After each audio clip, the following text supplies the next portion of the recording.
আজ আমি আমের চাটনি বানাবো বলে আমি আমটাকে ধুয়ে পরিষ্কার করে রেখে দিয়েছিলাম। তারপর সেটা গরম জলে দিয়ে সেদ্ধ করে নিয়েছিলাম, একটু নুন দিয়ে দিয়েছিলাম ওর মধ্যেও।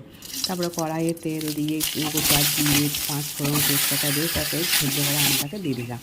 ভালো করে নেড়ে নেড়ে নোট করে নিয়ে আমি বাতাসা দিয়ে দিয়েছিলাম, বাতাসা ছিল বাড়িতে, বা চিনি দিতে পারেন। তারপরে আবার একটু নুন অ্যাড করলাম, আর চিনি দিলাম একটু, বাতাসাটা কম ছিল বলে।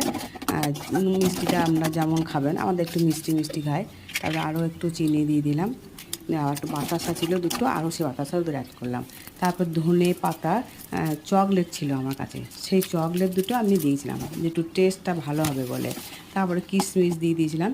তারপরে আমি একটু আদাকে কুঁড়ে দিয়ে দিয়েছিলাম।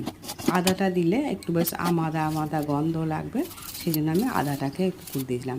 তারপর ওটাকে একটু নেড়ে নিয়ে বাটির মধ্যে আমি ভাজা মশলা দিয়ে ছড়িয়ে দিয়েছিলাম।